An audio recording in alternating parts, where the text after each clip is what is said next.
بسم اللہ الرحمن الرحیم۔ السلام علیکم ورحمۃ اللہ وبرکاتہ۔ آج انشاءاللہ ہم کچھ جملے پڑھنے جا رہے ہیں۔ جیسے کہ آپ حضرات کو معلوم ہے، اس چینل میں ہم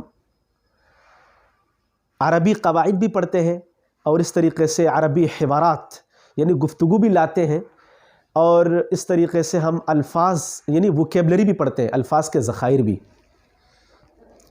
آج ہم کچھ جملے پڑھنے جا رہے ہیں، یعنی کچھ اسئلہ و اجوبہ کہتے ہیں، کچھ سوالات اور جوابات کو۔ آج ہم کچھ سوالات اور جوابات پڑھنے جا رہے ہیں۔ انشاءاللہ ہم اس چینل میں زندگی کے ہر شعبے سے ریلیٹ اور زندگی کے ہر شعبے سے متعلق ہم کنورسیشن اور گفتگو لائیں گے، اور اس طریقے سے زندگی کے ہر شعبے سے ریلیٹ اور ہر شعبے سے متعلق ہم جملے لائیں گے، اور اس طریقے سے ووکیبلری الفاظ کے ذخائر لائیں گے۔ آج انشاءاللہ ہم کچھ جملے پڑھیں گے۔ وَيَا إِخْوَتِي نَحْنُ لِمَاذَا لَا نَسْتَخْدِمُ الْجُمَلَ فِي حَيَاتِنَا وَلِمَاذَا نَحْنُ لَا نَتَكَلَّمُ مَعَ أَصْدِقَائِنَا وَنَحْنُ لِمَاذَا لَا نَتَكَلَّمُ مَعَ أَطْفَالِنَا مع أهل بيتنا مع أقربائنا؟ علينا أن نتكلم باللغة العربية مع أطفالنا مع أهل بيتنا مع أصدقائنا مع أقربائنا. والله الله تبارك وتعالى وضع في هذه اللغة العربية حلوة والطمأنينة والفرحة. عندما الإنسان يتكلم باللغة العربية هو يشعر بالفرحة في داخل القلب، ويشعر بالطمأنينة والاطمئنان في داخل القلب، وأيضا يشعر بالحلوة۔ میں نے یہ کہا ہے کہ ہم اپنے بچوں سے، اپنے دوستوں سے، اپنے گھر والوں سے اور اپنے رشتہ داروں سے عربی میں کیوں بات نہیں کرتے؟ اللہ تبارک و تعالیٰ نے اس زبان کے اندر ایک حلوت، مٹھاس اور اطمینان اللہ تبارک و تعالیٰ نے رکھا ہے، اور انسان جب عربی میں تکلم کرتا ہے تو خوشی محسوس کرتا ہے، اور اس کو بڑی اطمینان اور خوشی اور حلوت محسوس ہوتی ہے اس میں، عربی زبان میں۔ اور یہ زبان، یہ عربی زبان، یہ اب ہمیشہ قائم رہے گی، یہ عربی زبان۔ تعالوا يا إخوة ندرس قليلا اليوم. انظروا إلى هذه الجمل التي نحن كتبناها على السبورة. چلو جملے پڑھ لیتے ہیں آج۔ دیکھیں، أين بيتك، پہلا جملہ ہے أين بيتك، أين بيتك۔ یہ ایسے جملے ہیں جو روزمرہ ہم استعمال کر سکتے ہیں۔ اگر ہم روزمرہ استعمال کریں گے تو ہماری اسپیکنگ پاور بڑھ جائے گی۔ دیکھیں، أين بيتك، أين بيتك، پہلا جملہ ہے أين بيتك، أين بيتك، أين بيتك، آپ کا گھر کہاں ہے؟ أين بيتك، آپ کا گھر کہاں؟ یہ میں نے سارے جملے لکھے ہیں، اس کے ساتھ اس کا ٹرانسلیشن یہاں ساتھ میں کر دیا ہے بائی سائٹ میں۔ أين بيتك، أين بيتك کا معنی ہے آپ کا گھر کہاں ہے؟ أين بيتك، آپ کا گھر کہاں ہے؟ تو اس کا جواب ہوگا بیتی فی منطقة صدر، بیتی فی منطقة صدر، بیتی فی منطقة صدر، یعنی میرا گھر صدر میں ہے۔ منطقہ کہتے ہیں علاقے کو، یعنی صدر کے علاقے میں کہیں، یا میرا گھر صدر میں ہے۔ بیتی فی منطقة صدر، آپ اس میں جو جو علاقے کا نام ہوگا اس میں آپ ایڈ کرتے جائیں گے۔ مثلا کوئی اور دوسرا نام، مثلا سمن آباد ہے، آپ کہیں گے بیتی فی منطقة سمن آباد، بیتی فی منطقة سمن آباد۔ اور صدر کا، ہم صدر کے علاقے میں گھر بتا رہے تو ہم صدر کا، ہم نے صدر کا نام لے آیا۔ بیتی فی منطقة صدر، یعنی میرا گھر صدر کے علاقے میں ہے یا صدر میں ہے۔ جس آدمی کا جس علاقے میں گھر ہوگا تو وہ اس علاقے کا نام یہاں لکھ دے گا، بیتی فی منطقة صدر، یعنی میرا گھر صدر میں ہے۔ دوسرا سوال دیکھیے، کیف تذهب الى المدرسہ، کیف تذهب الى المدرسہ، کیف تذهب الى المدرسہ، یعنی آپ اسکول کیسے جاتے ہو؟ مدرسہ اسکول کے لیے بھی استعمال ہوتا ہے، اور اس طریقے سے مدرسے کے لیے بھی استعمال ہوتا ہے۔ کیف تذهب الى المدرسہ، کیف تذهب الى المدرسہ، آپ اسکول کیسے جاتے ہو؟ اور اگر لڑکیوں کے لیے ہوں گے تو آپ اس کو چینج کر دیں گے، کیف تذهبین الى المدرسہ، کیف تذهبین الى المدرسہ، آپ مدرسہ یا اسکول کیسے جاتی ہو؟ اور لڑکوں کے لیے کیف تذهب الى المدرسہ، آپ اسکول کیسے جاتے ہو، آپ مدرسہ کیسے جاتے ہو یا آپ اسکول کیسے جاتے ہو. اذهب مشيا على الاقدام، اذهب مشيا على الاقدام، اذهب مشيا على الاقدام. اس کا معنی ہے اذهب مشيا على الاقدام کا معنی ہے میں پیدل جاتا ہوں، میں پیدل جاتا ہوں. اذهب مشيا على الاقدام یعنی میں پیدل جاتا ہوں.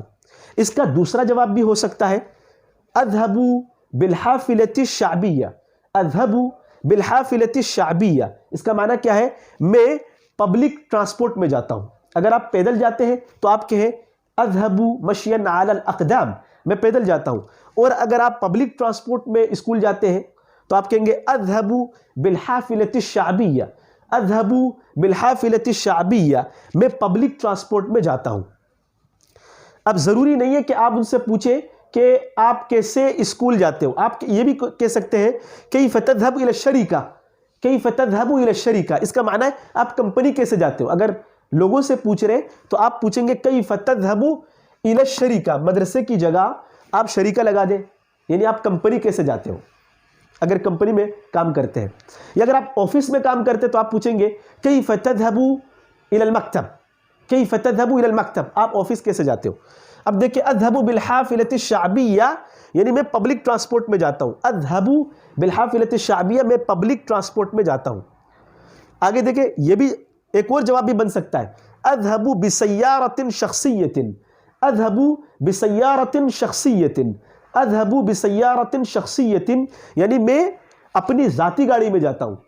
اذهب بسیارة شخصیة کا معنی ہے میں اپنی ذاتی گاڑی میں جاتا ہوں، اپنی ذاتی گاڑی میں جاتا ہوں.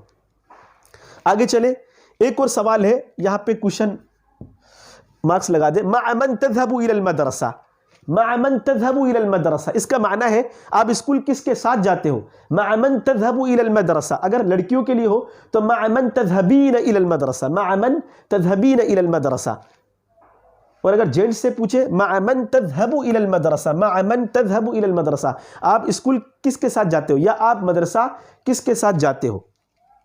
اس کا جواب دیکھیں عادةً اذهب وحدی، عادةً اذهب وحدی، عموماً میں اکیلا جاتا ہوں.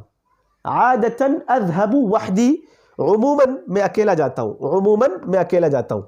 یا اگر آپ اپنے دوست کے ساتھ جاتے ہیں تو یہ بھی کہہ سکتے ہیں عادةً اذهب مع صدیقی، عادةً اذهب مع صدیقی، عادةً اذهب مع صدیقی، میں عموماً اپنے دوست کے ساتھ جاتا ہوں، میں عموماً اپنے دوست کے ساتھ جاتا ہوں.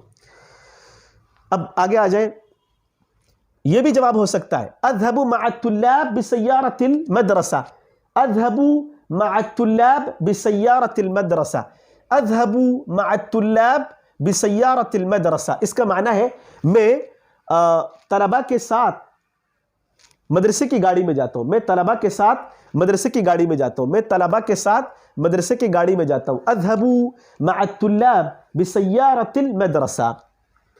آگے چلے، اگلا سوال ہے، مثلا آپ کسی سے اس کا عمر پوچھ رہے ہیں، ایج پوچھ رہے ہیں، تو کیا پوچھیں گے ابن کم سنة انت، ابن کم سنة انت، ابن کم سنة انت، آپ کتنے سال کے ہو.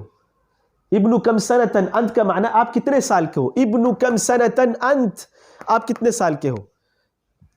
پھر آگے جواب میں وہ عمر بتائے گا انا ابن 10 سنین، انا ابن 10 سنین، میں 10 سال کا ہوں. یا یہ بھی ہو سکتا ہے کہ وہ 11 سال کے تو بتائیں گے انا ابن 11 سنہ، میں 11 سال کا ہوں. یا انا ابن 12 سنہ، میں 12 سال کا ہوں. انا ابن 10 سنین، میں 10 سال کا ہوں. انا ابن 11 سنہ، میں 11 سال کا ہوں. انا ابن 12 سنہ، میں 12 سال کا ہوں. تو جو ایج ہوگا تو اس کے اعتبار سے آپ یہاں پہ جو ہے وہ نمبر لگاتے جائیں گے، وہ سال کا جو ہے نا وہ اعتبار سے آپ نمبر لگاتے جائیں گے. وہ انشاءاللہ ہم ارقام بھی پڑھ لیں گے، سارے جو ہے گنتی ہم پڑھ لیں گے، وہ آپ کو انشاءاللہ آ جائے گا، آگے اسباق میں ہم پڑھ لیں گے. آگے دیکھیں ایک اگلا سوال ہے ماذا يعمل ابوک، ماذا يعمل ابوک، اس کا معنی کیا ہے، آپ کے والد کیا کرتے ہیں، کیا کام کرتے ہیں. ماذا يعمل ابوک، ماذا يعمل ابوک، آپ کے والد کیا کام کرتے ہیں. ماذا يعمل ابوک، آپ کے والد کیا کام کرتے ہیں. تو اس کا جواب ہے ابی معلم، اگر ٹیچر ہے تو آپ کہیں گے ابی معلم، میرے والد استاذ ہے، ٹیچر ہے. ابی معلم، میرے والد استاذ ہے، ٹیچر ہے. یا اگر آپ کے والد انجینئر ہے تو آپ بتا سکتے ہیں ابی مہندسن، میرے والد انجینئر ہے، ابی مہندسن، مہندسن کا معنی ہے انجینئر، ابی مہندسن میرے والد انجینئر ہے، ابی طبیبن میرے والد ڈاکٹر ہے، ابی طبیبن میرے والد ڈاکٹر ہے، میرے والد ڈاکٹر ہے۔ ابھی اور بھی بہت سارے جملے ہیں، یہ جگہ کم تھی اس وجہ سے انشاءاللہ آگے آنے والے اسباق میں ہم سارے کے سارے جملے لائیں گے اور تمام کے تمام کنورسیشن حوارات سب لائیں گے انشاءاللہ، کوئی بھی چیز نہیں چھوڑیں گے۔ آپ لوگ جو ہے اس سنتے رہیے اس جو ہے ان اسباق کو، اس چینل کو، اور دوسرے ساتھیوں کو بھی ارسال کریں تاکہ وہ بھی استفادہ کریں۔ انشاءاللہ عربی کے حوالے سے جتنے بھی ساری چیزیں ہیں آہستہ آہستہ ہم سارے لائیں گے، تو بیک وقت ساری چیزیں لانا مشکل ہے، اس لیے تھوڑا تھوڑا کر کے آپ جو ہے نا اسباق کو سنتے جائیں۔ انشاءاللہ تمام چیزیں آئے گی اس چینل میں، اسباق میں انشاءاللہ آپ سنتے رہیے اور تمام ساتھیوں کو ارسال کریں تاکہ وہ بھی عربی سیکھے، استفادہ کریں۔ جزاکم اللہ خیرا کثیرا یا اخوہ، نکتفی بہذا القدر اليوم۔ السلام علیکم ورحمۃ اللہ وبرکاتہ۔